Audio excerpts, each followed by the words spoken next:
No próximo capítulo da novela Vale Tudo, na Paladar, Mário Sérgio arma um disfarce perfeito para distrair Ademir, o porteiro, oferecendo um lanche e puxando conversa, como se não tivesse pressa. Enquanto isso, Walter entra sorrateiro pela porta de serviço, carregando uma maleta suspeita. O que ele não espera é ver ao longe Poliana e Marieta vindo pelo corredor, rindo e conversando animadas. O sangue some do rosto dele. Com o coração acelerado, Walter se abaixa rapidamente, escondendo-se atrás de um carrinho de mantimentos, enquanto gotas de suor escorrem pela testa. Em outro ponto da cidade, Heleninha convida Eunice para uma visita, sob o pretexto de copiar alguns vestidos e renovar o guarda-roupa. Mas Eunice percebe logo que a amiga tem outro interesse: saber sobre Ivan e Raquel. "Você quer que eu costure ou que eu te traga fofoca?" dispara com ironia. Heleninha tenta rir, mas o olhar revela o desconforto.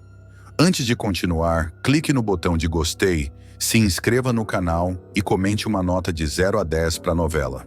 Mais tarde, desabafa com Celina sobre a ameaça da doutora Ana de encerrar o tratamento caso os combinados não sejam cumpridos. "Sem essas sessões, eu desabo de vez", confessa, enquanto Celina insiste para que ela mantenha a disciplina. Enquanto isso, Poliana abre o jogo com Raquel. Aldeide está namorando André. Raquel fica surpresa, mas apoia. "Se é amor de verdade, a gente enfrenta tudo, até Consuelo." O problema é que Poliana já teme a reação da mãe de André. A Consuelo vai surtar quando souber. "E adivinha quem vai segurar a bomba?" diz apreensivo. Em outra trama, Ana Clara procura Odete pedindo dinheiro para uma emergência, mas se recusa a dizer o motivo. "Não costumo financiar mistérios, Ana Clara. Seja clara ou procure outro bolso", corta-as a empresária, estreitando os olhos em desconfiança. O dia começará como qualquer outro na Paladar, mas o que parecia ser apenas mais uma manhã de trabalho se transformará em um episódio de puro desespero, capaz de abalar toda a estrutura da empresa de Raquel. Walter, contratado por indicação direta e secreta de Odete Reutemann, já estará infiltrado como gerente de compras. Sua função oficial é cuidar da qualidade e do abastecimento dos ingredientes que chegam à fábrica. Mas na prática, ele está ali para cumprir um objetivo muito mais sombrio: sabotar a Paladar de dentro. Na calada da noite anterior, Walter já terá dado o primeiro passo do plano maquiavélico de Odete. Ele invadirá a área de estocagem, usando luvas, máscara e uma pequena maleta. De dentro dela, retirará seringas carregadas com uma substância invisível a olho nu, mas capaz de provocar uma intoxicação alimentar grave. Um a um, ele furará discretamente os potes de maionese, injetando a bactéria. Tudo com a frieza de quem não se importa com as consequências, desde que o plano seja executado com perfeição. Antes de sair, guardará tudo e deixará a geladeira organizada, como se nada tivesse acontecido. O que Walter não imaginava é que na manhã seguinte, uma vítima inesperada colocaria todo o plano em risco. Lucimar, a dedicada funcionária da limpeza, mãe de Jorginho, que conhece cada canto da Paladar como a palma da mão.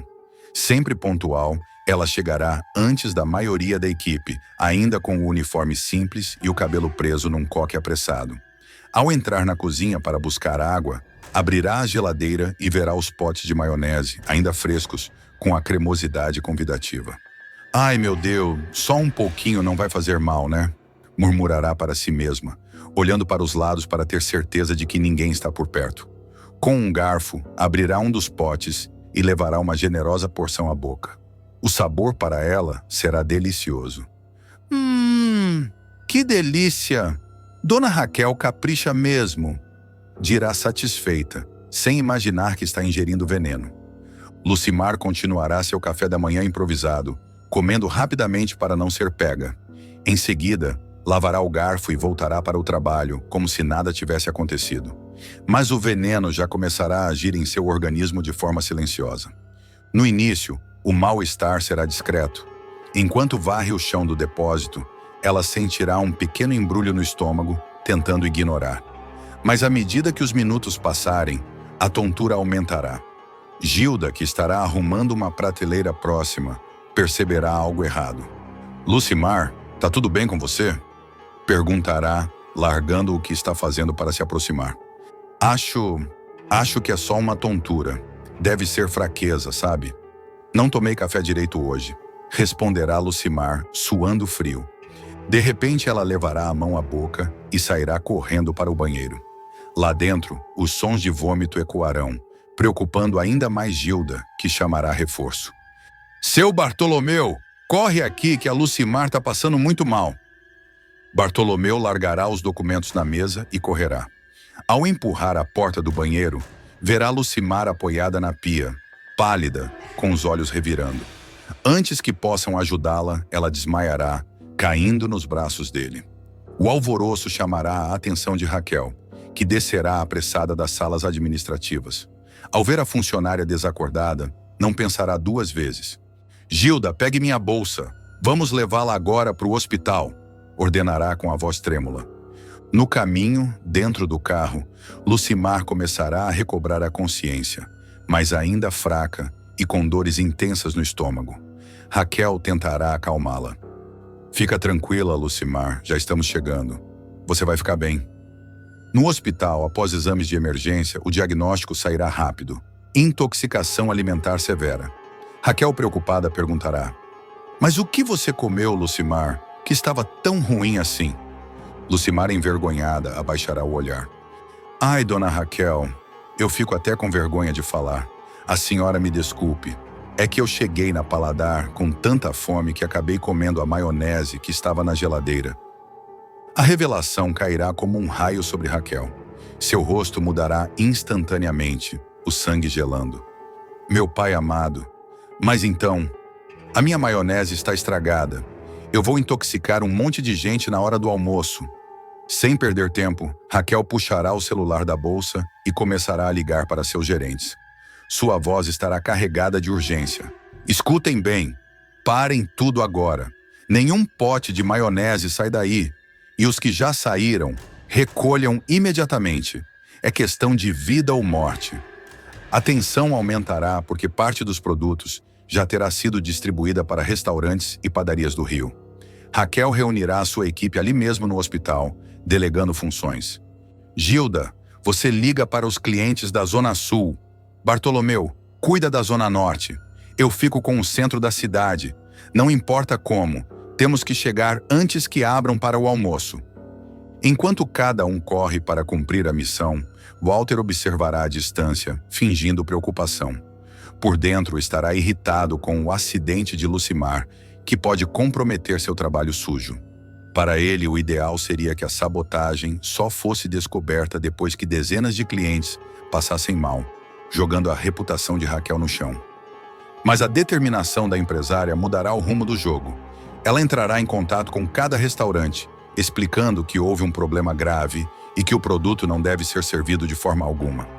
Em alguns casos, chegará pessoalmente para recolher os potes, enfrentando olhares desconfiados de donos e funcionários. Em questão de poucas horas, Raquel e sua equipe conseguirão evitar que o desastre atinja proporções catastróficas. Ainda assim, o clima na Paladar ficará carregado. Lucimar seguirá internada para observação, e Raquel, mesmo aliviada por ter evitado algo pior, começará a desconfiar que aquilo não foi um simples azar. Afinal, como uma maionese fresca poderia causar tamanha intoxicação? E enquanto ela se atormenta com essa dúvida, Odete, do outro lado da cidade, brindará sozinha, certa de que plantou a semente do caos, sem imaginar que o plano perfeito começou a dar sinais de falha antes do esperado. No final da tarde, Raquel voltará para a Paladar com o corpo exausto, a voz rouca de tanto dar ordens e a mente fervendo com tudo o que aconteceu. Assim que atravessar a porta da cozinha, verá Walter encostado no balcão, fingindo revisar notas fiscais. E aí, deu tudo certo com os clientes? Perguntará ele, com tom aparentemente preocupado. Raquel o fitará de cima a baixo como quem mede as intenções. Deu, mas por pouco, muito pouco. Uma pessoa quase morreu hoje, Walter. E eu não tenho o hábito de acreditar em coincidências. Walter sustentará o olhar, tentando não demonstrar nervosismo. Talvez o lote tenha vindo com problema. Aconteceu na época em que trabalhei na Agro e CIA. Raquel não responderá de imediato. caminhará até a geladeira, abrirá a porta e examinará os potes restantes, como se tentasse encontrar respostas nas embalagens. Eu vou mandar todos para análise, e se eu descobrir que alguém aqui dentro fez isso de propósito, não vai ter canto no Rio de Janeiro para essa pessoa se esconder. No hospital, Lucimar despertará mais disposta, com Gilda ao lado segurando sua mão. Graças a Deus você tá melhor, mulher.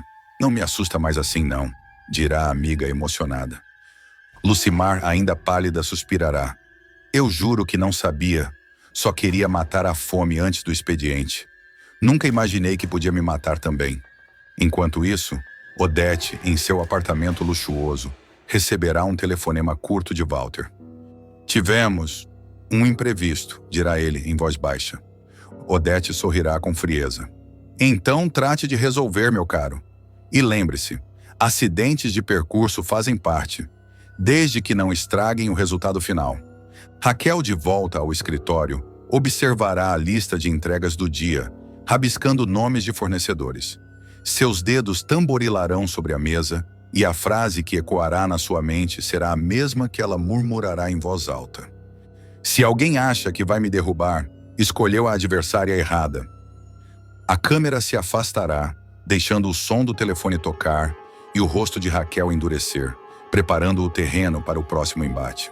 Depois de ser demitido de forma humilhante da TCA e ainda por cima cair em uma armadilha arquitetada por Odete Reutemann, Ivan Meirelles vai passar por dias sombrios.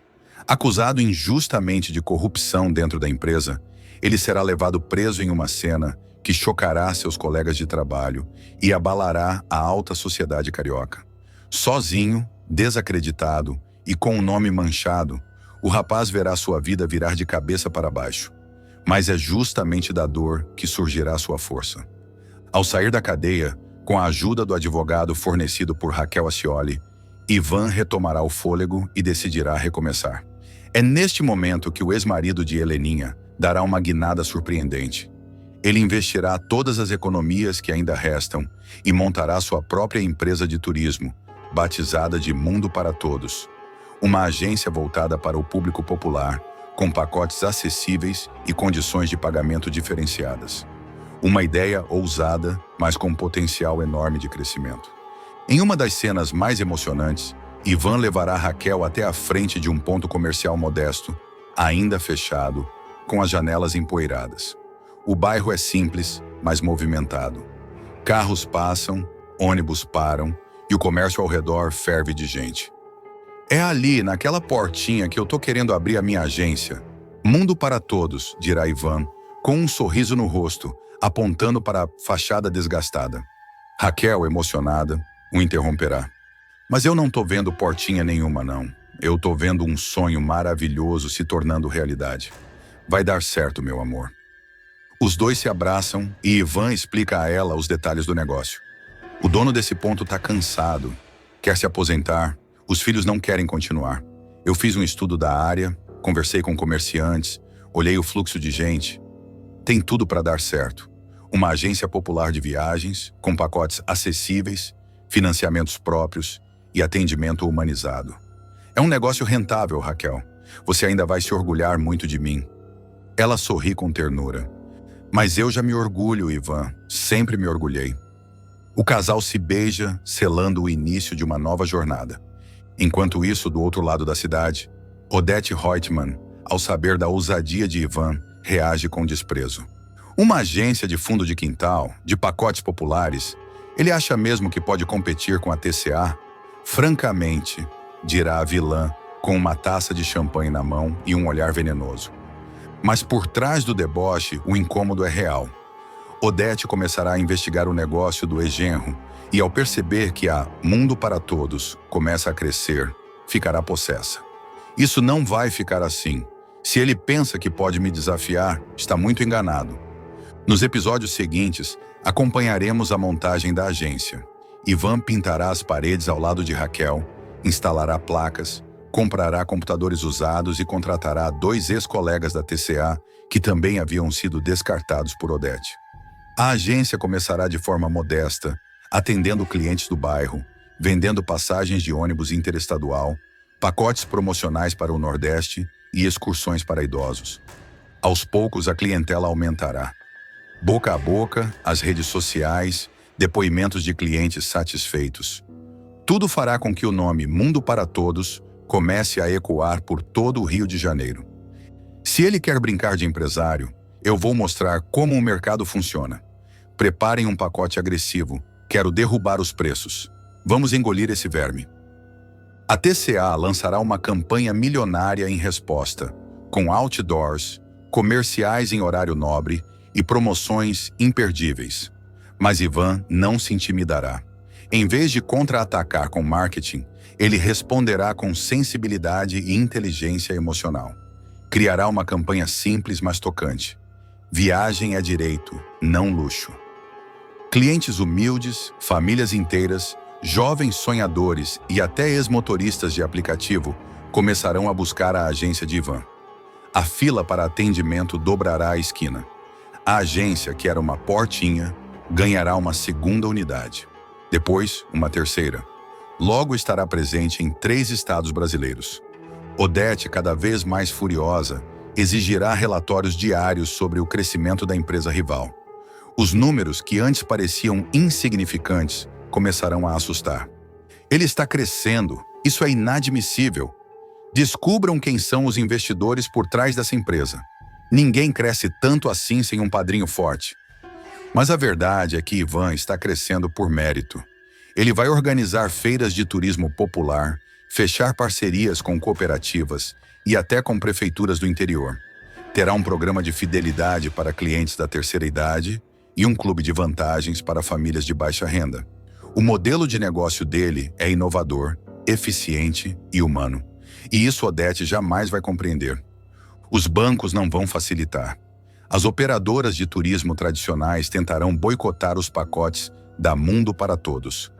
Mas Raquel estará ao lado dele em cada queda e cada recomeço. Em uma cena forte, ela dirá: se a gente teve coragem de servir marmita na beira da estrada, a gente tem coragem de conquistar o mundo.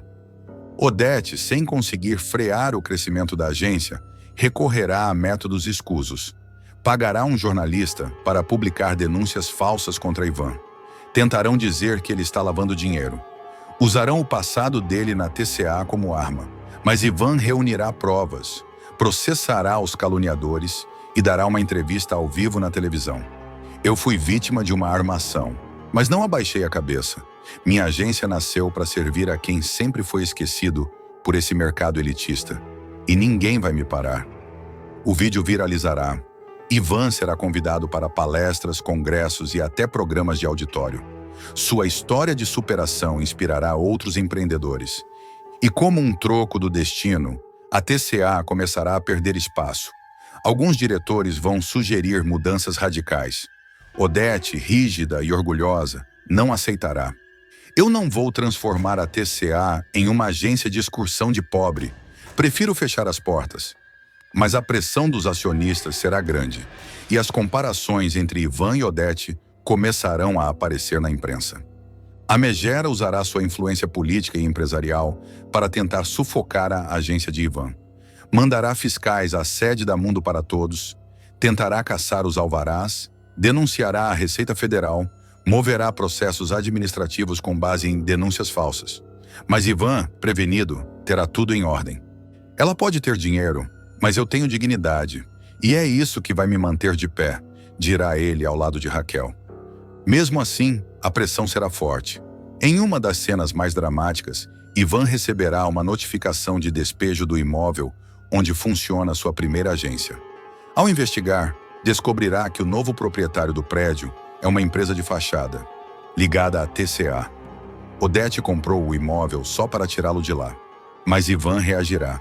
Usará a indenização de uma causa antiga contra a própria TCA para comprar uma nova sede, ainda maior. Com a ajuda de Raquel, o ex-marido de Heleninha ampliará os negócios com coragem e propósito. E quem também vai se destacar nessa virada será Raquel. Inspirada pela coragem do companheiro, ela vai propor um novo projeto: a criação de uma cooperativa de pousadas populares em cidades turísticas menores, integradas aos pacotes da Mundo para Todos. Ivan amará a ideia. Você é mais que minha parceira. Você é minha base. Enquanto isso, na TCA, o clima será de instabilidade. Um boato de falência começará a circular. Executivos abandonarão o barco. Acionistas pressionarão Odete. Uma fraude fiscal milionária será descoberta. A investigação atingirá o núcleo duro da empresa. E o nome de Odete estará entre os citados. A imprensa não perdoará. A elite empresarial começará a virar o rosto. Uma CPI será aberta. Ao saber da notícia, Ivan comentará com Raquel. Ela tentou acabar comigo, mas quem está caindo agora é ela. Mas Ivan, longe de querer vingança, seguirá focado em crescer com integridade. E não para por aí. A Mundo para Todos será indicada ao prêmio de melhor empresa de turismo emergente do país. Ivan e Raquel serão convidados a participar de um painel de debates sobre empreendedorismo social, ao lado de grandes nomes. César rejeita o bebê de Maria de Fátima e manda ela abortar. Maria de Fátima vai enfrentar um dos momentos mais delicados de sua vida ao descobrir que está grávida de César. No entanto, o que já seria uma situação complexa por si só, se torna ainda mais dolorosa diante da reação fria e calculista do modelo.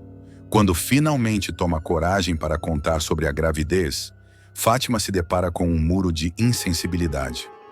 "Eu tô grávida, César", dirá, em voz baixa com os olhos marejados. Do outro lado da sala, o modelo arregala os olhos por um breve instante, mas logo assume o controle da expressão, fingindo indiferença. "E o que você quer que eu faça com essa informação, Fátima?", responde ele seco, acendendo um cigarro. O silêncio que se segue é carregado de tensão. Ela engole o choro, tentando se manter firme, e explica que não sabe o que fazer, mas esperava, ao menos, uma reação mais humana. Com frieza, ele se levanta e vai até a janela. "Olha, eu não pedi por isso. Você também não foi lá muito cuidadosa, né?", acusa. Fátima, surpresa com a inversão da responsabilidade, reage. "Você está dizendo que a culpa é minha por estar grávida?".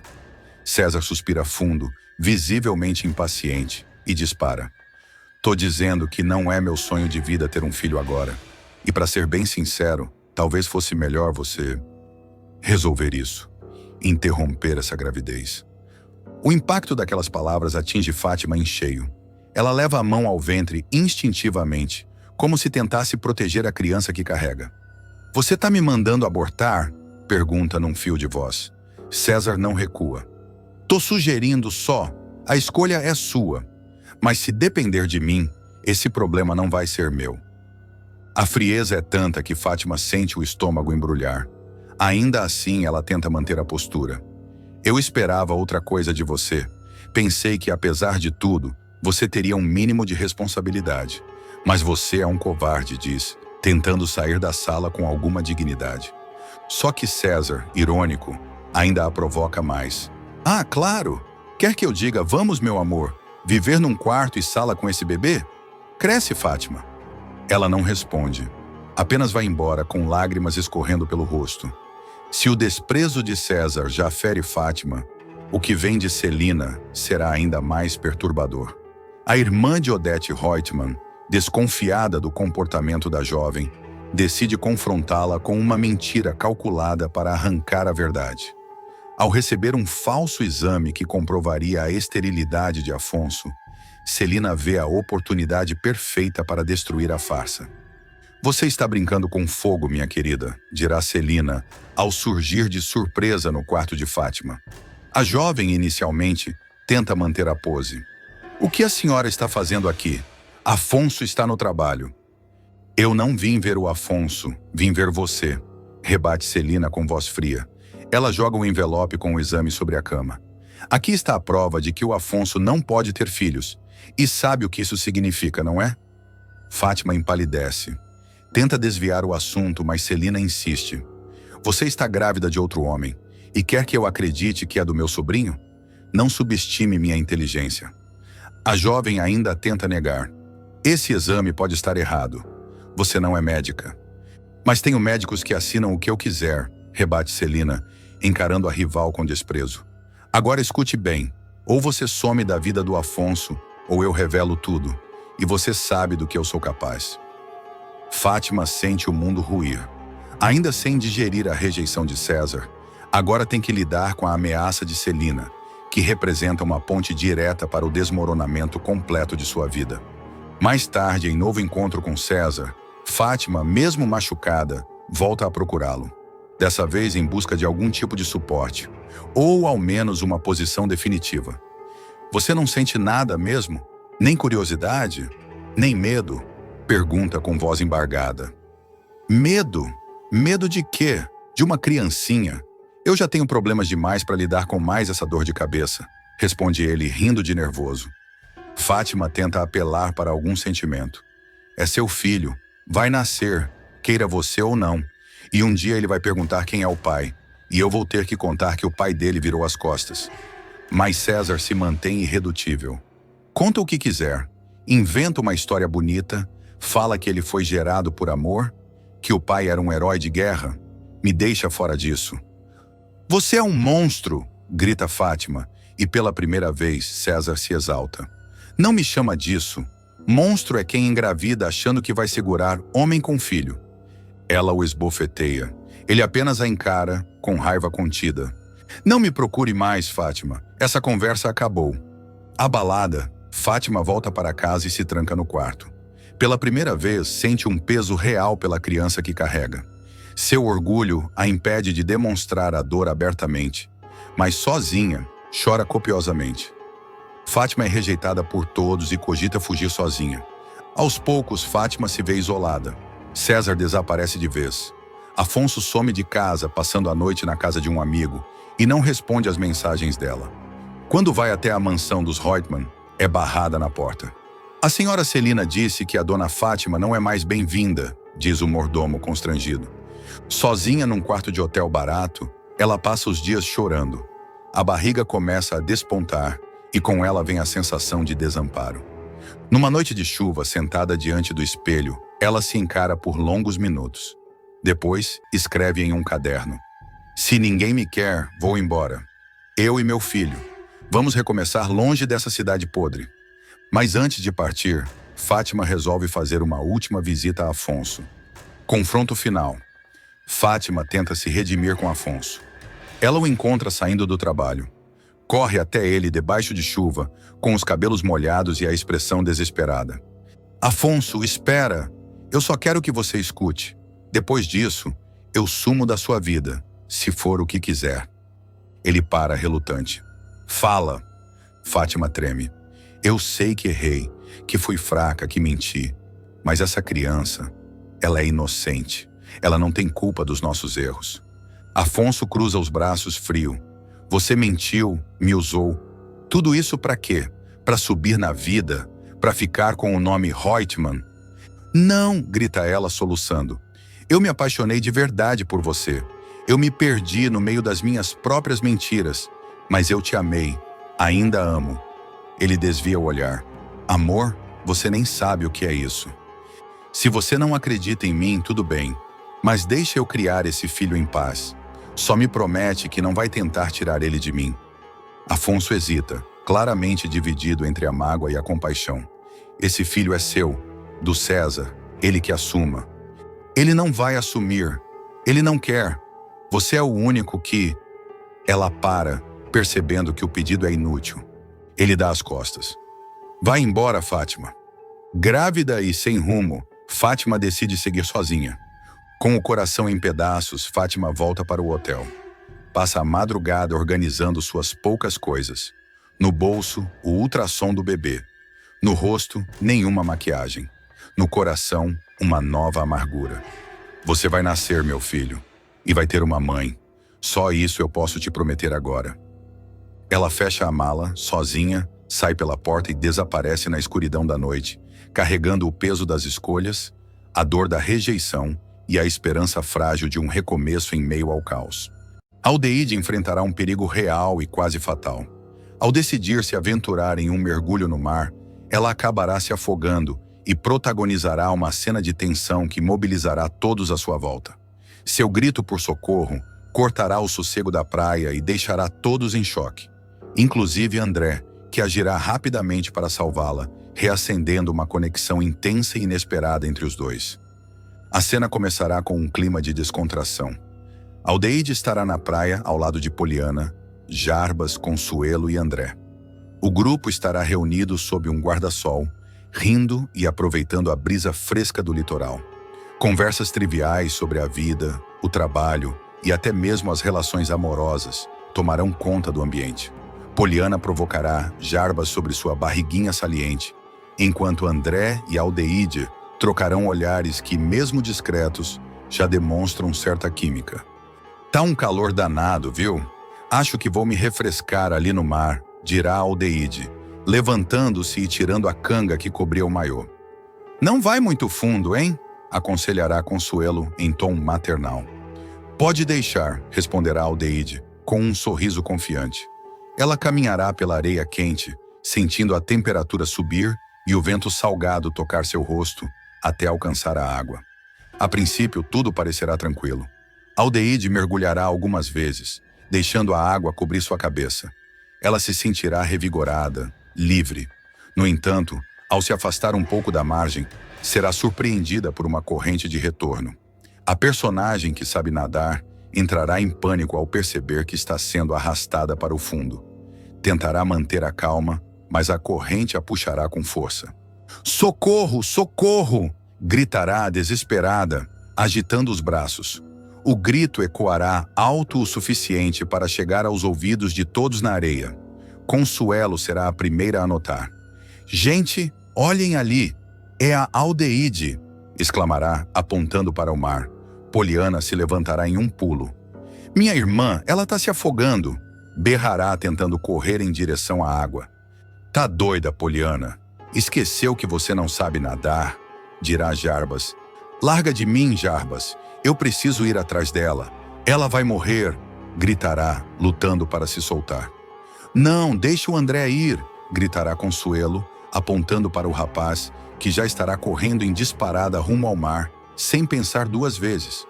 Com coragem e habilidade, André mergulhará de cabeça na água e nadará com força contra as ondas, tentando localizar Aldeide. Aguenta firme, Aldeide. Tô indo, gritará, lutando contra a corrente. Em poucos segundos conseguirá alcançar a jovem, que já estará com o corpo parcialmente submerso, quase sem forças. Ele a puxará pelos ombros, mantendo seu rosto acima da água, e nadará de volta, fazendo um esforço sobre-humano para não deixá-la escorregar de seus braços. Enquanto isso, na areia, o desespero continuará. Poliana soluçará sem parar. Ela vai morrer, meu Deus! Ela vai morrer! Enquanto Consuelo rezará em voz alta, de mãos juntas e olhos fechados, pedindo proteção.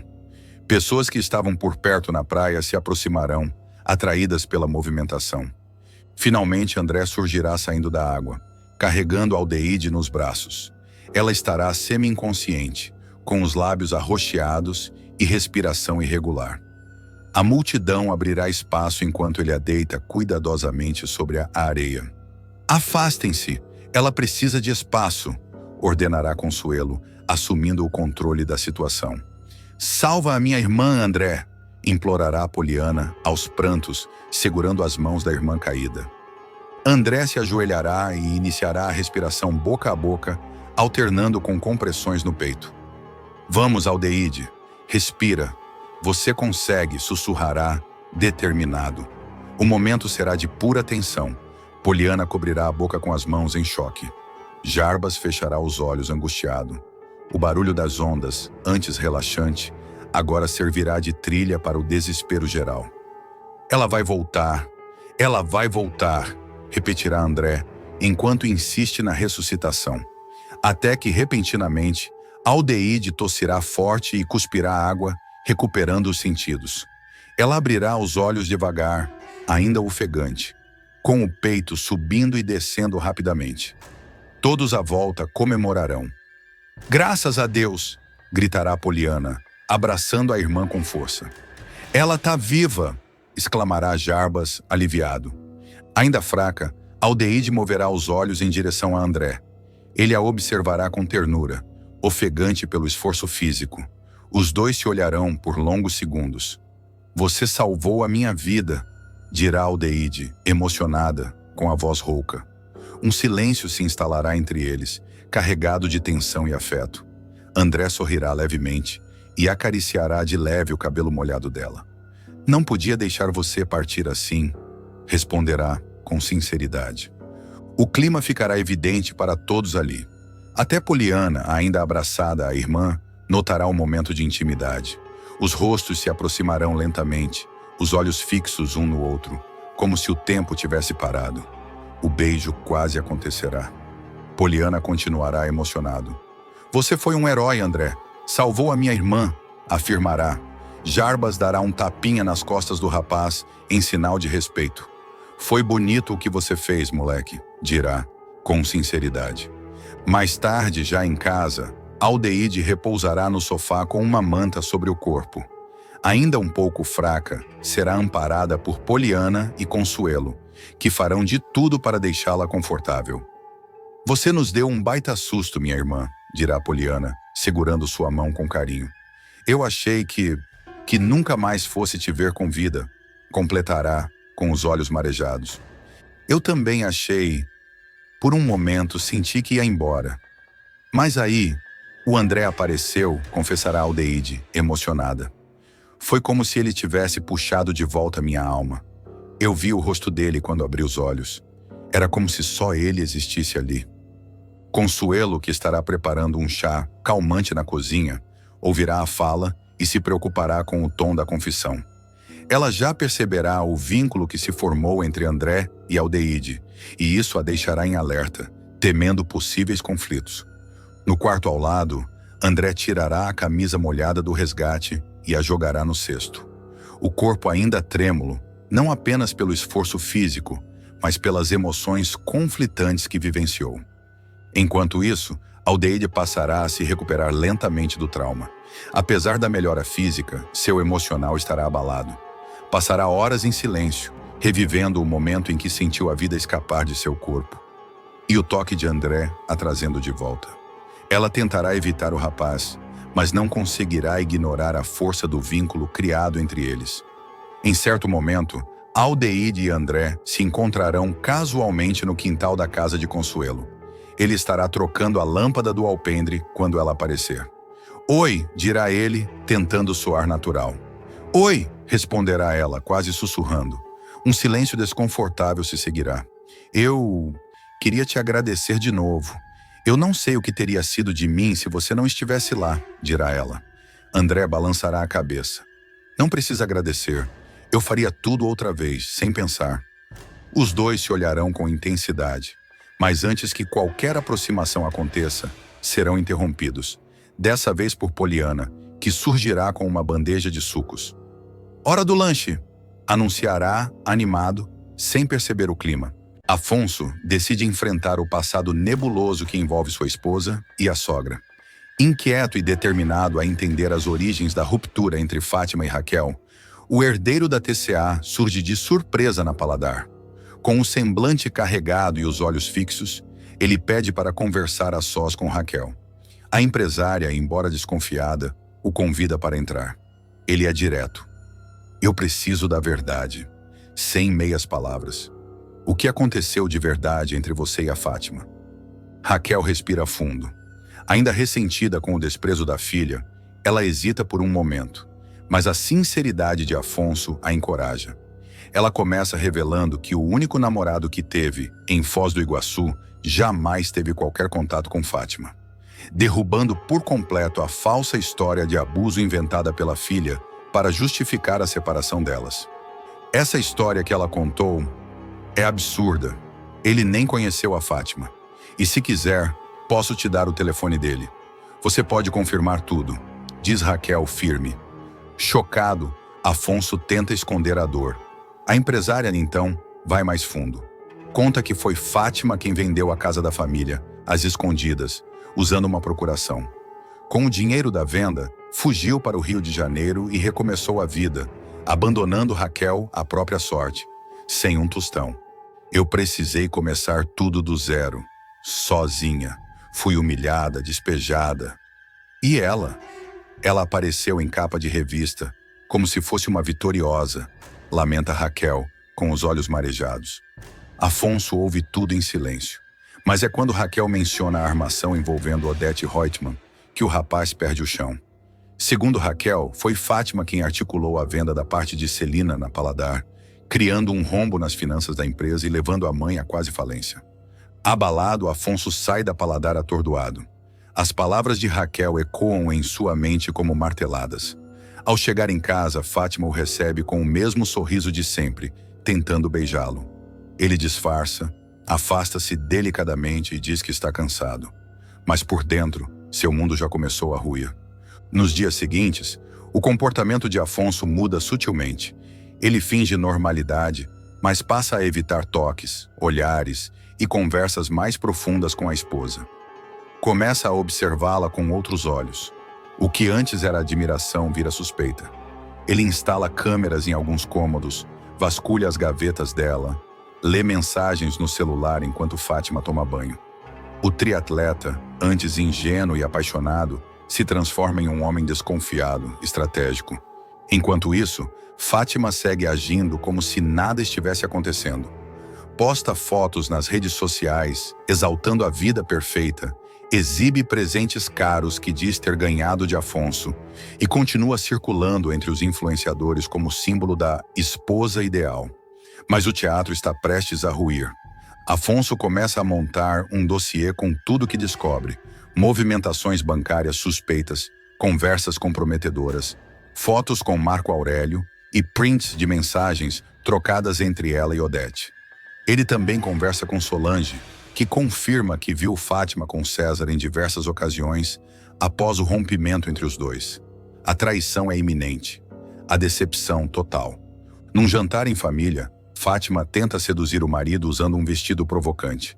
Ela se aproxima, cochicha em seu ouvido, mas Afonso recua. Não força, não hoje. Ela o encara confusa. Aconteceu alguma coisa? Não, só tô cansado, responde ele se levantando da mesa. Naquela noite, Afonso dorme no quarto de hóspedes e Fátima começa a desconfiar.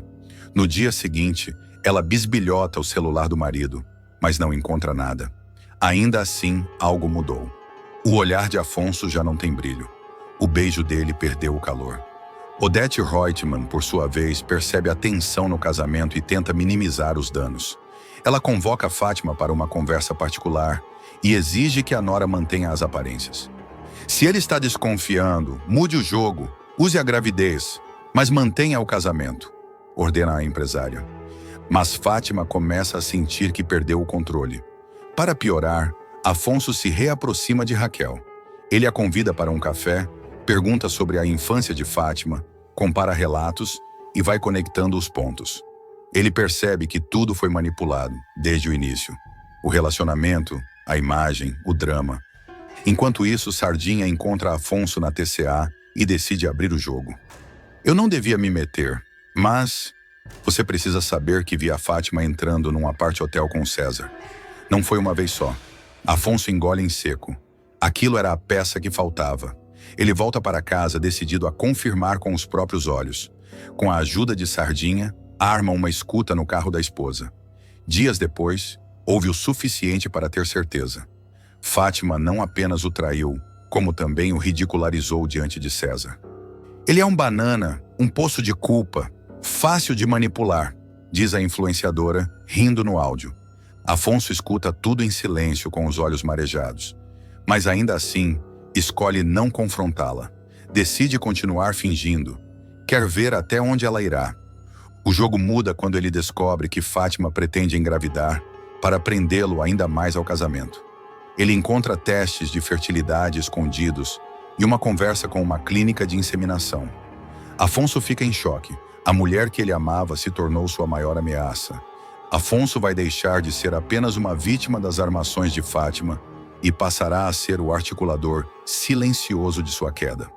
O herdeiro dos Reutemann prepara uma reviravolta silenciosa que pode não apenas expor a esposa, mas abalar toda a estrutura da família. Nos próximos dias, Afonso passará a agir com uma frieza assustadora. Em silêncio, prepara um plano de afastamento gradual de Fátima. Mantém a fachada do marido carinhoso para o público, posa para fotos, responde aos comentários nas redes com corações e sorrisos, Mas por trás das câmeras, já está consultando advogados. Ele começa a recusar as investidas de Fátima com elegância calculada. Quando ela tenta seduzi-lo, ele diz estar envolvido com o trabalho, cansado por causa dos treinos ou com a cabeça cheia de decisões importantes. A influenciadora sente o clima esfriar, mas continua acreditando que pode reverter a situação com uma campanha de casal perfeito nas redes, tentando comover os seguidores e manter o status de esposa dos sonhos. Em uma dessas lives ao lado do marido, Fátima tenta fazer com que ele repita o discurso de que ela é a mulher da vida dele. Mas Afonso, com um leve sorriso e olhar enigmático, responde: às vezes, o amor da sua vida é também o seu maior engano. A frase viraliza. Os fãs do casal especulam sobre crises, mas Fátima tenta conter o estrago, alegando que foi uma fala poética. Enquanto isso, Raquel observa de longe o filho de Odete amadurecer diante da dor. Em um novo encontro, Afonso a abraça com força e diz: você é tudo que a Fátima nunca foi, e tudo que ela nunca quis ser. Raquel, emocionada, apenas retribui o gesto em silêncio. Na mansão Reutemann, o clima é insustentável. Odete começa a perceber o distanciamento do filho e tenta convencê-lo a viajar com Fátima para reacender a chama. Mas Afonso, firme, recusa. Essa chama já se apagou. Fátima, desesperada, começa a desconfiar de que está sendo traída. Não com outra mulher, mas com a verdade. Ela começa a vasculhar os pertences do marido, tenta recuperar acesso às contas, aos documentos, mas tudo já foi mudado. Numa manhã, ao acordar, Fátima encontra a cama vazia. Afonso não dormiu em casa. Ela liga, manda mensagens, mas não recebe resposta. Minutos depois, entra em sua conta bancária, bloqueada. Vai até o cofre onde guardava joias e documentos, trancado. Tenta ligar para Odete, mas a sogra também não atende. É então que recebe uma mensagem curta de Afonso. Hora da verdade. Se quiser conversar, estarei esperando na Paladar. Fátima, nervosa, corre até o endereço. Ao chegar, encontra Afonso sentado ao lado de Raquel. A empresária encara a filha com firmeza.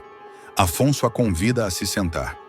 Pela primeira vez, Fátima sente que perdeu o controle da narrativa. Eu sei de tudo, Maria de Fátima. De cada mentira, cada traição, cada jogada suja. E agora, chegou a sua vez de ouvir, diz ele em tom calmo, mas firme. A tensão é insuportável. Fátima tenta manter a pose, mas sua voz falha. Isso é uma armação? Vocês estão se unindo contra mim? Não, Fátima, isso é só o começo do fim, retruca Afonso. Afonso vai expor ponto por ponto todas as mentiras que descobriu. O império de aparências de Maria de Fátima está prestes a ruir. E Afonso, o homem que ela achava ter em mãos, se transformará em seu maior algoz. Luciano não consegue mais conviver com o peso da culpa. O assessor, que há semanas vem agindo como espião, a mando de Odete Reutemann, decide enfim abrir o jogo com Ivan. Após tantas mentiras, vigilâncias e informações confidenciais entregues à sogra bilionária do amigo, ele se dá conta do quanto ultrapassou os limites da ética e da lealdade. E, em um momento de total sinceridade, surpreende Ivan ao fazer as malas e decidir deixar o apartamento que dividem. Tudo começa com a aparição inesperada de Odete na sala da presidência da TCA. Fria e direta, ela volta a pressionar Luciano. Você já me entregou bons relatórios, Luciano, mas eu quero mais. Quero saber cada passo do Ivan. Com quem ele fala, o que ele planeja, aonde ele vai. E quero isso toda semana, exige a empresária, jogando um maço de dinheiro sobre a mesa. O que houve? Sua avó ainda está doente? Tenho certeza que esse dinheiro pode ajudar, ironiza manipuladora. Luciano, no entanto, hesita. Pela primeira vez, ele não se curva ao poder de Odete.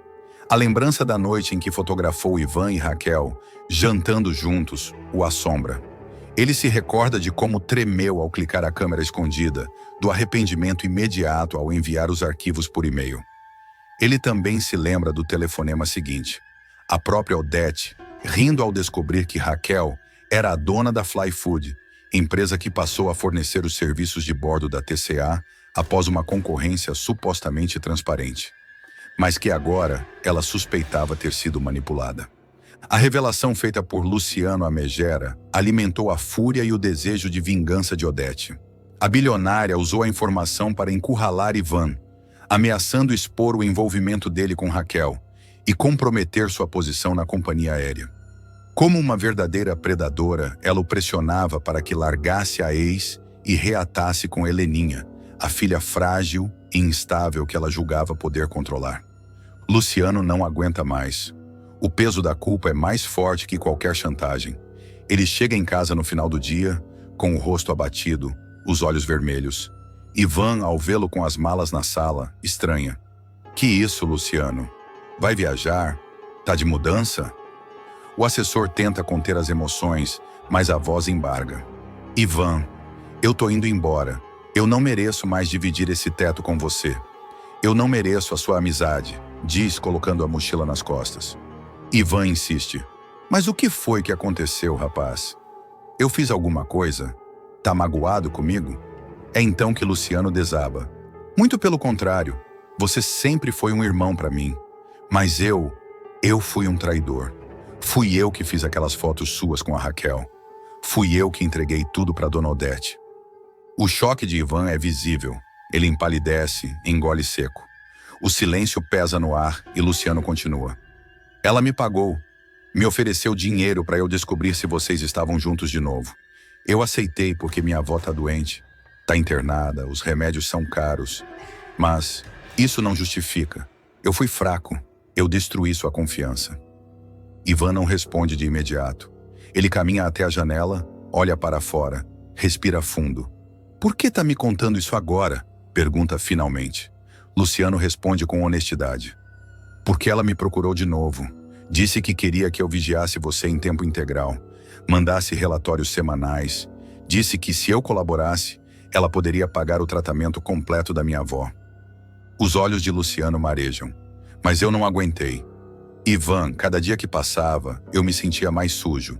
E você ali, confiando em mim, dividindo a casa comigo, eu não sou digno. Ivan, ao contrário do que Luciano esperava, não explode. Não grita, não bate porta. Ao invés disso, senta no sofá, pensativo. E então, com uma calma que surpreende até a si mesmo, diz: vamos fazer o seguinte. Você vai dizer para Odete que aceita o acordo, que vai continuar vigiando. E aí a gente vira o jogo. Você me passa tudo que ela disser, tudo que ela planejar. Se ela quer te transformar em espião, a gente transforma você em agente duplo. Luciano arregala os olhos. Você tá me perdoando? Pergunta incrédulo. Ivan sorri com amargura. Luciano, eu já errei muito nessa vida. Já perdi gente que eu amava por causa de orgulho. Se você tivesse continuado mentindo, aí sim a nossa amizade estaria morta. Mas você veio até mim, jogou limpo. Isso vale mais do que qualquer coisa. Luciano se aproxima e os dois se abraçam emocionados. Eu prometo, Ivan, eu vou te ajudar. A gente vai derrubar a Dona Odete juntos. Nos dias seguintes, Luciano volta a encontrar Odete, agora com um novo propósito. Ele ouve suas demandas, finge submissão. Claro, Dona Odete, vou observar tudo como antes, diz, enquanto grava em segredo a conversa com seu celular escondido no bolso. A empresária não desconfia de nada. Excelente, Luciano. Se continuar colaborando comigo, posso te oferecer algo mais do que dinheiro. Talvez um cargo de confiança. Você merece crescer dentro da TCA, afirma, convencida de que tem o assessor sob seu controle. Do outro lado, Ivan e Luciano montam um plano detalhado. Criam códigos, combinações de palavras para se comunicarem sem levantar suspeitas. Luciano passa a usar um e-mail falso para enviar os relatórios a Ivan, supostamente enviados a Odete. Tudo é cuidadosamente documentado. Cada frase da bilionária, cada ameaça velada, cada tentativa de manipular executivos da TCA a favor de seus interesses. Com o tempo, Luciano começa a registrar também as movimentações de Odete nos bastidores da companhia. Ele ouve, por exemplo, que ela planeja sabotar uma possível fusão com outra companhia aérea para manter o controle da TCA nas mãos de sua família. Também descobre que ela tem planos para desestabilizar Raquel. Pretende denunciar publicamente o contrato da Fly Food, sugerindo que houve favorecimento, mesmo sem provas reais. Ela está indo longe demais, Ivan. Ela quer acabar com a Raquel. E se puder com você também, alerta o assessor em uma das noites em que se encontram em segredo, no estacionamento do prédio da companhia. E agora? Questiona Ivan. Agora a gente continua. A gente deixa ela se sentir segura e quando for a hora certa, a gente expõe tudo. A aliança entre os dois amigos se fortalece. Luciano, aliviado por ter se libertado do peso da mentira, encontra uma nova motivação: reparar seus erros. E Ivan, cada vez mais ciente do tamanho da guerra que enfrenta contra Odete Reutemann, sabe que não está mais sozinho. A aliança entre Ivan e Luciano se torna ainda mais sólida à medida que os dias passam. Agora, unidos por um pacto silencioso e pela dor das traições, os dois trabalham como se nada estivesse acontecendo. Cada um em seu papel habitual dentro da TCA, mas atentos a cada passo de Odete Reutemann. O que a empresária desconhece é que seu espião pessoal se tornou uma bomba relógio pronta para explodir contra ela. Luciano começa a colher mais do que apenas frases soltas em reuniões. Ele passa a gravar encontros com diretores da companhia em que Odete tenta pressionar para afastarem Ivan do cargo. Em um dos registros mais comprometedores, a bilionária insinua que pode manipular dados fiscais para denunciar Raquel e desacreditar sua empresa junto à imprensa. Se a Fly Food cair, a Paladar também vai junto.